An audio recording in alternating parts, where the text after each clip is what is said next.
Assalamualaikum warahmatullahi wabarakatuh. Tugas Bahasa Indonesia, Sejarah Ejaan Bahasa Indonesia. Langsung saja kita masuk ke pembahasan ejaan bahasa Indonesia dari masa pemerintahan Belanda hingga masa Joko Widodo. Ejaan bahasa Indonesia mengalami perubahan dalam kurun waktu 114 tahun, dimulai dari tahun 1901 hingga 2015. Pembaharuan ejaan dalam bahasa Indonesia mengalami 7 kali perubahan. Sebelum kemerdekaan, ejaan yang diberlakukan adalah ejaan Van Ophuijsen tahun 1901 hingga 1947. Setelah kemerdekaan, bahasa Indonesia mengalami 6 kali perubahan, yaitu ejaan Republik atau ejaan Swandi tahun 1947 hingga 1956.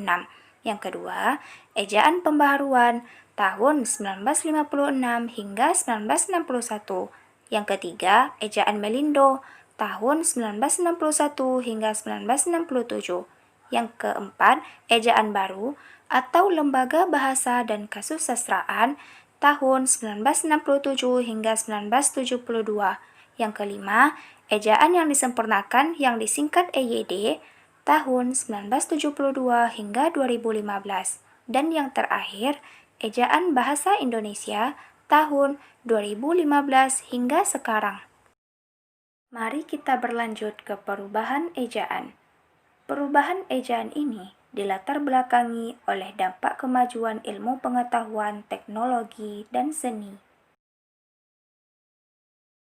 Yang pertama, ejaan Van Ophuijsen tahun 1901 hingga 1947.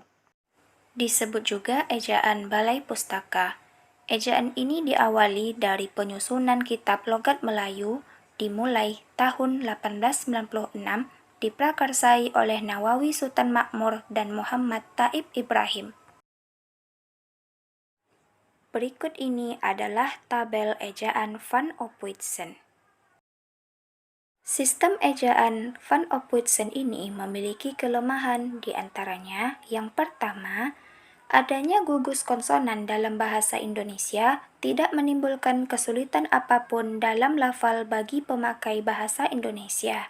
Yang kedua, pemakai bahasa cenderung menghendaki agar ejaan kata pungut dalam bahasa Indonesia sedapatnya dekat dengan ejaan asli kata asalnya. Yang ketiga, dalam pemungutan kata asing, sukar dihindari adanya gugus tugas konsonan. Misalnya, kata instruktur dipungut menjadi instruktur. Yang keempat, penggunaan tanda diakritik seperti koma ain, koma waslah, dan tanda trema. Misalnya, pada kata soal, terdapat koma ain di atasnya. Tanda tersebut digunakan ketika mengindonesiakan bahasa Arab. Yang kedua, ejaan Republik atau ejaan Swandi tahun 1947 hingga 1956. Ejaan ini diresmikan pada tanggal 19 Maret 1947. Berikut adalah tabel ejaan Swandi.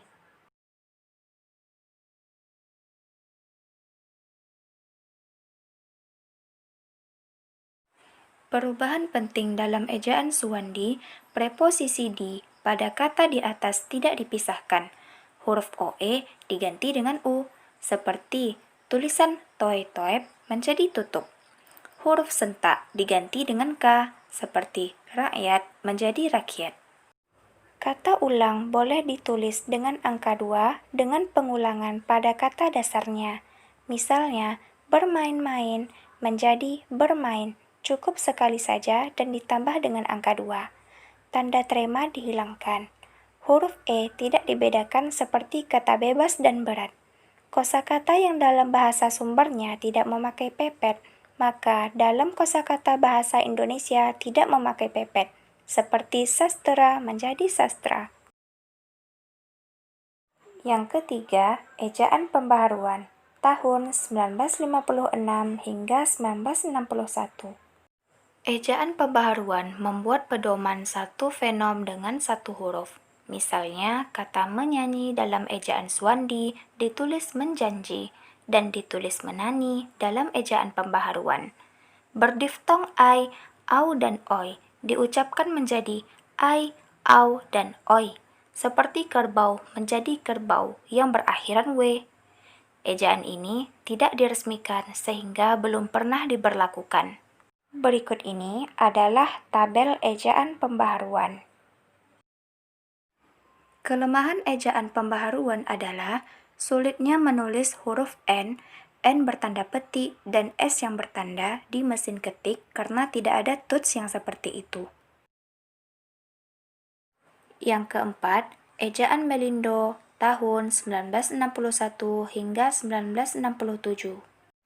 Ejaan Melindo merupakan hasil usaha penyatuan sistem ejaan huruf Latin di Indonesia dan Persekutuan Tanah Melayu. Keputusan ini terdapat dalam Perjanjian Persahabatan Indonesia dan Malaysia tahun 1959. Berikut ini adalah tabel ejaan Melindo. Pembaharuan ejaan ini menghasilkan satu fenom dilambangkan dengan satu huruf. Berikut ini adalah tabel perubahan ejaan Swandi menjadi ejaan Melindo. Rencana peresmian ejaan pada tahun 1962 gagal karena adanya kesulitan teknis penulisan dan adanya konfrontasi Indonesia-Malaysia. Yang kelima, ejaan baru atau Lembaga Bahasa dan Kasusastraan yang disingkat dengan LBK tahun 1967 hingga 1972. Perubahan yang terjadi, huruf TJ menjadi C, J diganti dengan Y, NJ diganti dengan NY, SJ diganti SY, dan CH diganti KH. Huruf asing seperti Z, Y, F disahkan menjadi bahasa Indonesia. Huruf E tidak dibedakan pepet atau bukan. Ejaan ini tidak jadi diresmikan karena dianggap meniru ejaan Malaysia serta keperluan untuk mengganti belum terlalu mendesak. Yang keenam, ejaan bahasa Indonesia yang disempurnakan, yang disingkat dengan EYD tahun 1972 hingga 2015. EYD diresmikan tanggal 23 Mei 1972 oleh Menteri Pelajaran Malaysia Tun Hussein On dan Menteri Pendidikan dan Kebudayaan Indonesia Masyuri Saleh. Ejaan ini di Malaysia dikenal dengan nama Ejaan Rumi Bersama atau ERB, sedangkan di Indonesia dikenal dengan nama Ejaan Bahasa Indonesia yang disempurnakan yang disingkat dengan EYD. EYD berlaku tanggal 17 Agustus 1972.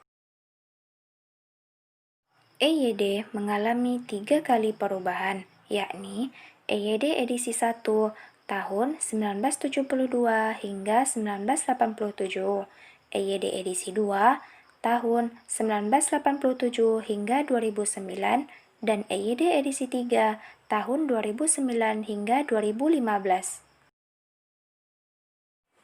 EYD edisi 1 terjadi 1. Perubahan huruf. Berikut ini adalah tabel perubahan ejaan Swandi menjadi EYD. EYD meresmikan huruf F, V, Q, X, dan Z.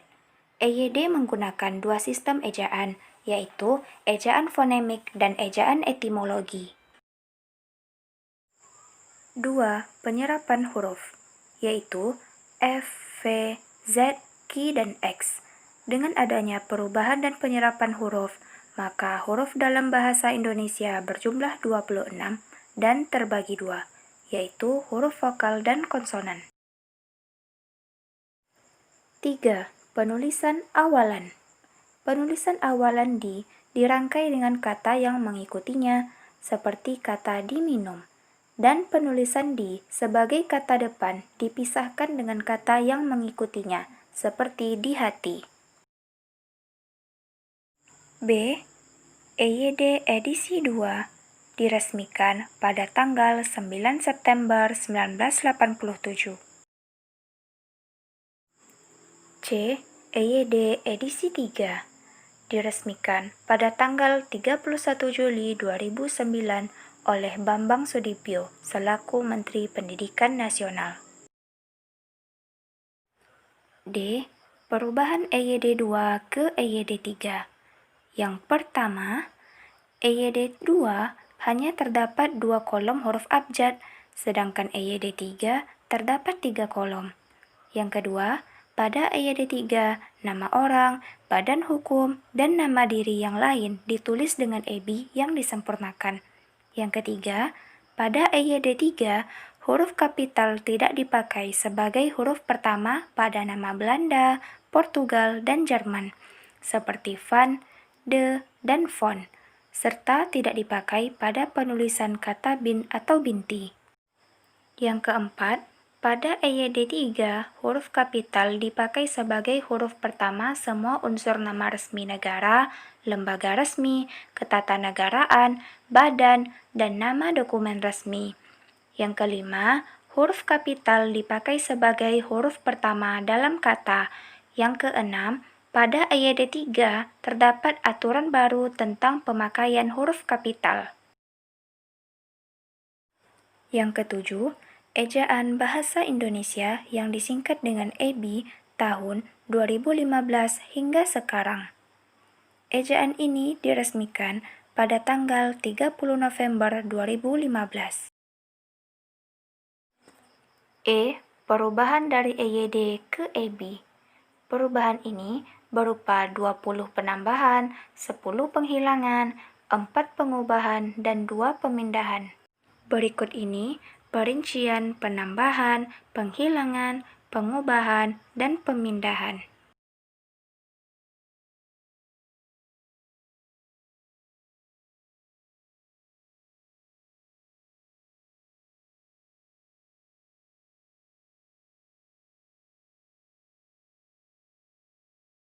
Dari pembahasan ini, kita dapat menarik kesimpulan bahwa ejaan bahasa Indonesia mengalami perubahan selama 114 tahun, yaitu 1 kali sebelum kemerdekaan dan 6 kali sesudah kemerdekaan.